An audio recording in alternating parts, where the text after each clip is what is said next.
شام کے بعد اگر ہم نے نیکسٹ ٹائم جس پہ اٹیمپٹ کرنی ہے، جس کی فضائی، جس کی ایئر فورس سے، جس کی بحری فورس سے ہمیں سب سے ڈر ہے، وہ ہے ترکی.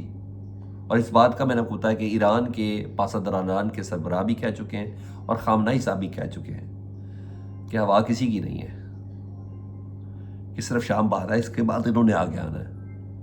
اس موقع پر حماس کے رہنماؤں کی ملاقات ہونا یہ اہم ہے. اور جب ملاقات کے دوران کہا گیا ہے کہ غزہ کے لوگوں کو اپنی سرزمین سے بے دخل کرنے اور مغربی کنارے کو الحاق کرنے کے اسرائیل کے اقدامات کو مکمل طور پر ناقابل قبول سمجھتے ہیں. یہ مشترکہ اعلامیہ ہے حماس کا اور ترکی کے حکومت کا. اسرائیل کے اقدامات مکمل طور پر ناقابل قبول ہے. بے دخل کرنے اور مغربی کنارے کو الحاق کے لیے ہم کسی طور پر بھی منظور نہیں کرتے ہیں. کیا ادھر اسرائیلی چینل ہے چینل 12، اس کے مطابق یورپی یونین یعنی جتنا بھی یورپ ہے وہ اسرائیلی شہریوں پر ویزا پابندیاں عائد کر سکتی ہے اپنی عوام کے پریشر کی وجہ سے. یہاں تک اسرائیل مخالفت شروع ہو چکی ہے.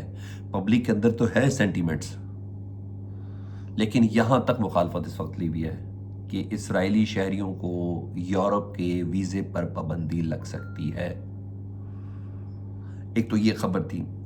دوسرا جی، حماس کا جو آرم ونگ ہے جس کو القسام بریگیڈ کہتے ہیں جی، اس کے سپوکس پرسن ہے ابو عبیدہ صاحب. وہ کل آئے میڈیا کے سامنے، انہیں ویڈیو پیغام جاری کیا. انہوں نے کہا we are ready to respond positively and cooperate with any request from the Red Cross to bring food and medicine to the enemy prisoners. جو دشمن کے لوگ فوجی ہمارے پاس قیدی ہے نا، ہم ریڈ کراس کی اس اپیل کے اوپر اس کو پازیٹیو رسپانس کرنا چاہتے ہیں، کرنے کے لیے بالکل تیار ہیں کہ جو بھی فوڈ ہے، خوراک ہے، جو ادویات ہیں ان کی بھیجنی وہ ہمیں بھیج دیں، ہم انہیں پہنچا دیں گے. لیکن یہ بھی بتا دیں we required that to bring food to the prisoners. The humanitarian corridor must be open normally. عام طور پر ہیومن کوریڈور ہمیشہ اوپن ہوتا ہے. And permanently for the passage of food and medicine to our people. یہ ہمارے لوگوں کے لیے بھی ہونا چاہیے. اگر آپ نے نہیں کرنا اوکے، کوئی مسئلہ نہیں ہے. اگر اسرائیلی قیدیوں کے لیے خوراک پہنچانی ہے تو بالکل آپ ہمیں خوراک بھیجیں، ہم ان کو پہنچا دیتے ہیں. ادروائز ہماری کوئی انٹینشن نہیں ہے ان کو بھوکا رکھنے کی. ابو عبیدہ کہتے ہیں کہ Al Qassam brigade do not deliberately starve the prisoners. ہم جان بوجھ کے ان کو بھوکا نہیں رکھ رہے، but they eat what our fighters and the general people of our nation eat. یہ وہی کھاتے ہیں جو ہمارے فائٹر کھا رہے ہیں یا ہماری عام پبلک کھا رہی ہے. یعنی ہمیں بھی کھانا جو میسر ہوگا، جو آپ لوگوں نے روکا ہوا ہے، اس لیے ان کا بھی رکا ہوا ہے. ہمیں کوئی پرابلم نہیں ہے. ہم ایسا کچھ کرنا نہیں چاہ رہے ہیں کہ جس کی بنا پر یہ کہا جائے گا کہ جی ہم نے کوئی ظلم کیا ہے. انہیں ایسا کچھ بھی نہیں ہے. فرانس کے صدر میکرون صاحب، جنہوں نے سب سے پہلے کہا کہ جی میں اب اسرائیل کو، فلسطین کو آزاد ریاست تسلیم کرنا چاہ رہا ہوں، وہ کل ایک سٹیپ اور آگے بڑھے ہیں جو حماس کو کنڈیشنل ایکسیپٹیبل ہے کہ میں اپنا ہتھیار نیچے پھینک دوں. میکرون صاحب کہتے ہیں we demand the total demilitarization of Hamas. It is complete exclusion from any form of governance and the recognition of Israel by the state of Palestine. انہوں نے کہا اسرائیل، ہم بھی یہ چاہتے ہیں کہ حماس ہتھیار پھینک دے اور اسرائیل فلسطین کی آزاد ریاست کو تسلیم کر لے. حماس کہتا ہے پہلے آزاد فلسطینی ریاست اور بیت المقدس کا کنٹرول، پھر ہم ہتھیار پھینک دیں گے. ہمیں ہتھیار پھینکنے کی ضرورت، رکھنے کی ضرورت ہے بھی نہیں ہے. یہ انہوں نے بولا جی. بہرحال یہ فرانس کی طرف سے، کہ فرانس نے بھی کچھ دنوں سے کھانا وانا دیا ہے تو وہ سمجھ رہا ہے کہ یہ اسماعیل ہانیہ اور جتنی بھی حماس کی قیادت جو شہید کی گئی ہے تمام کے تمام کو بھول جائے گا.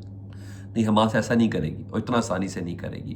رات کو شام میں جی پھر اسرائیلی سپورٹو جی جو قبائل ہیں جی، دروز نے، انہوں نے حملہ کیا جی، اور حملہ کیا جی شام کی سیکیورٹی فورسز پر. مزید 2 افراد کے مارے جانے کی اطلاعات ہیں. فریش سیکٹیرین کلیشز بھی چل رہے ہیں جی، ادھر شیعہ سنی یا قبائل کے جو کچھ بھی ہے. دروز میجورٹی پروونس آف سویدا، ٹھیک ہے جی، وہاں بھی چل رہے ہیں اس ٹائم. یعنی جو تھوڑا بہت سیز فائر تھا وہ مکمل طور پر ختم کر چکا ہے. لیکن اس دوران یمن نے اسرائیل پہ اپنا غصہ پورا نکالا. وہ یمن میں سر لاکھوں افراد، میں نے جمعے کے دن جو مجمع دیکھا نا سر، میں نے تو یورپ کے کسی ملک کے اندر نہیں دیکھا سر، جہاں جنگ مسلط، روز میزائل، ہر طریقے سے اپنے بھی پرائے بھی سبھی دشمن ہے یمن. اس کی عوام کھڑی ہے سر اسرائیل کے لیے. Yemen carries out 3 operations targeting Zionist entity targets in Tel Aviv پہ انہوں نے ایک ڈرون اٹیک کیا. اب یہ ڈرون سارے سارے ایرانی ہیں، یہ ذہن میں رکھیے گا آپ نے. ڈرون بھیجا جی، اسکلان میں کیا ہے اور حائفہ میں ان ڈرون ٹارگٹ کو تمام کے تمام ہٹ ہوئے ہیں ایران ٹی وی کے مطابق کہ یمن کی جانب سے یہ اٹیک کیا گیا ہے جی.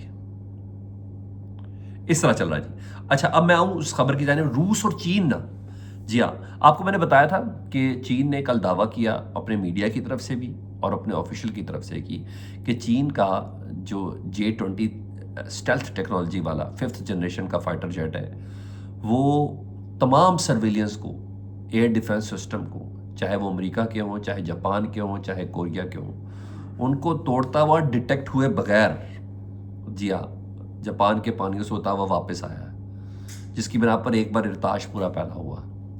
کہ اس کا مطلب ہے کہ جو چین کے پاس اسٹیلتھ ٹیکنالوجی ہے جہاز کی، تو اس کو امریکہ بھی ڈیٹیکٹ نہیں کر سکتا. امریکہ کا تھرڈ ایئر ڈیفنس سسٹم بھی اس پہ لگا ہوا ہے. اچھا وہ بھی نہیں کر سکتا. اچھا یہ بڑی معنی خیز چیز تھی. اور اب سر کل سے نا روس اور چین کی بحری افواج نے جاپان کے سمندر میں مشترکہ فوجی مشقوں کا آغاز کر دیا. جاپان کس کا لایا ہے، کس کا بغل بچہ ہے؟ امریکہ کا اس وقت. ٹھیک ہے، روس کے ساتھ، روس جس کے پانیوں میں جوہری آبدوزیں بھیجی ہوئی ہیں امریکہ نے. وہاں کون ہے جی؟ جاپان کے سمندر میں روس اور چین دونوں ہیں. جاپان وہ جو تائیوان کے ساتھ اتحاد کر کے بیٹھا ہوا ہے اگینسٹ چین کے. میں نے بتایا کہ چیزیں غیر معمولی پروگریس کی طرف ہے. نیو ورلڈ آرڈر تبدیل ہونے جا رہا ہے.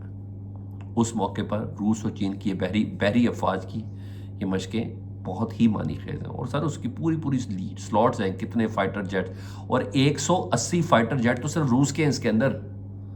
چین کا تو ابھی تک پتہ ہی نہیں چلا، یہ RT بتا رہا ہے. 100 فائٹر جیٹس کے ساتھ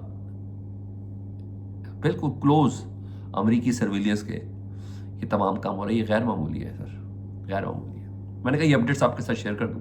فیڈ بیک سے متعلق ضرور آگاہ کریں. اپنا بہت خیال رکھیں. اللہم صلی علی محمد و آل محمد.